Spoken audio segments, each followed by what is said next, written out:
ब्रह्मचर्यव्रती दण्डी सर्ववेदान्तपण्डित श्रीमद्विवेकयोगी मां प्रचोदयतु सर्वदा. So through a beautiful illustrative story, we have got some idea of the importance of prana shakti, the prana which controls not only our various internal and external activities, but also the movements in the whole of the universe. So after pranayama, we are almost coming to the end of our third step of Viveka Sopana. Not much is to be travelled now, only 2 or 3 topics, and then we get on to the Everest of human knowledge. So, we have some idea now. We must have some control over our external and internal activities, and behind the activities are our sense organs, our mind. So unless we control the mind and the sense organs, we won't be able to move forward.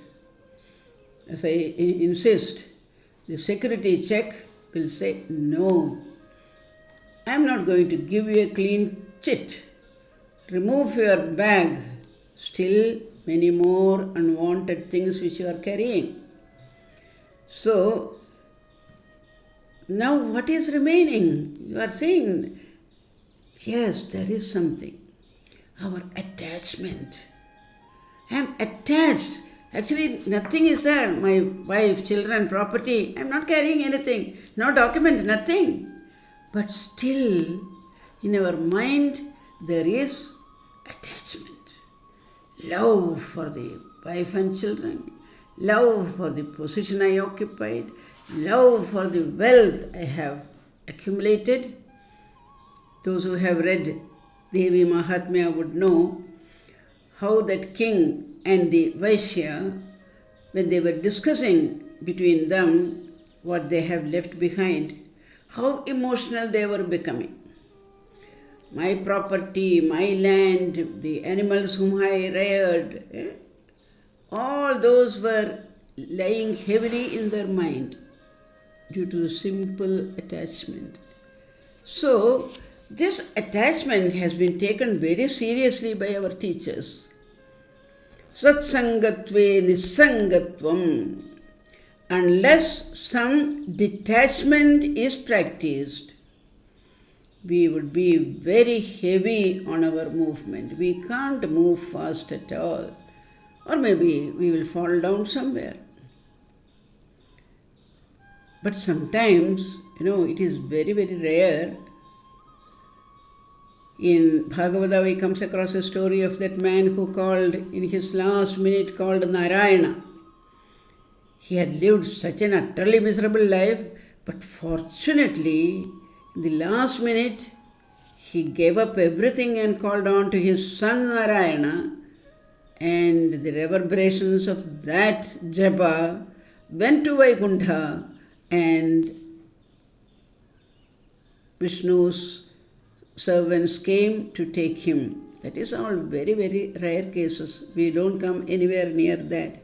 So, the mind, to have non-attachment, must be clear, good and rational. Why should we practice? Because each action is like the pulsations quivering over the surface of a lake. Unless the lake is very, very calm and crystal clear, it cannot reflect the glory of truth. So that is very important. The vibration dies out, and what is left? The samskaras, that impressions. So even if you say, I have left my wife and children, my career and everything, but sometimes you will find the lake of your mind is disturbed. Oh, They have recently announced a hike in the pay scale. If I were there, I would have received this much salary, this DA, TA. It is very, very difficult to get rid of those vibrations which have kept the samskaras or impressions in our mind. So that we have to get rid of. This habitual hankering after our possessions, attachments, egocentric aspirations, all that we have to get rid of before we move further.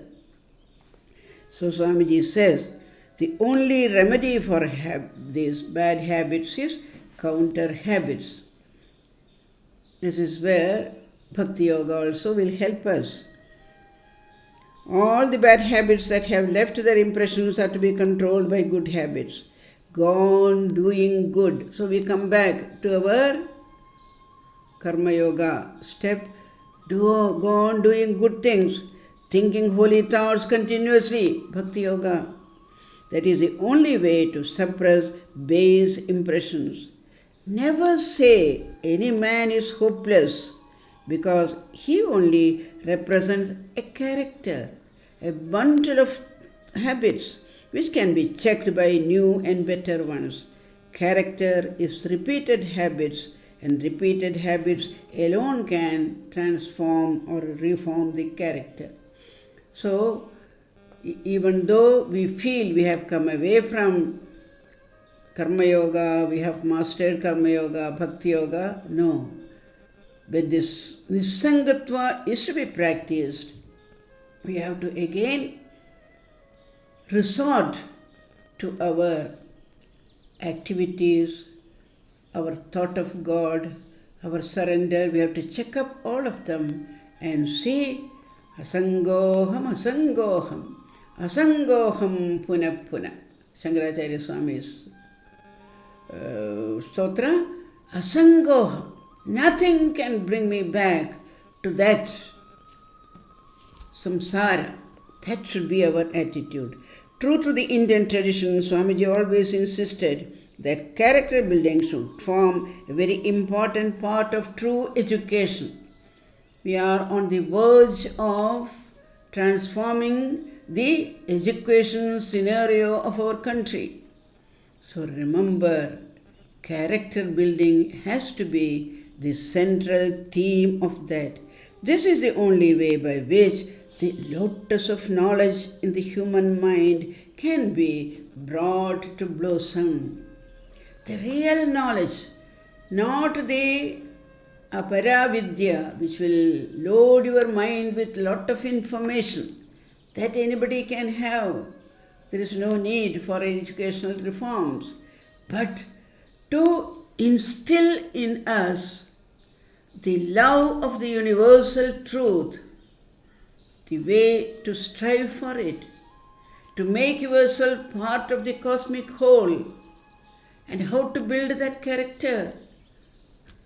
All that have to be somehow or other incorporated in the educational theme. Otherwise, we cannot move forward. So, Swamiji speaks of a transsensual knowledge, a knowledge which is beyond the senses. Whenever it does not contradict reason and past human experience, that knowledge is a proof. So we have to adopt that glimpses of that paravidya, incorporate it, maybe through the love of God or through the tyaga, through seva, somehow or other these have to be practiced, and we have to be centralized in nissanga, detachment, non-attachment, that is detachment.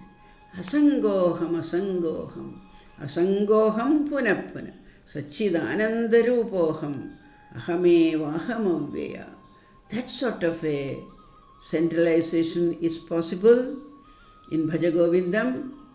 he sings, Satsangatve nissangatvam, nissangatve nirmohatvam, nirmohatve nischalatatvam, nischalatatve jivan mukti. Jivan mukti is the liberation. You understand that your individuality is not something separate from the cosmic whole. You are part of that. Idam namama, that had been the advice of our great teachers. So we have to brood over it. Idam namama. There is nothing in this universe which is ours. That sort of a great detachment we have to cultivate.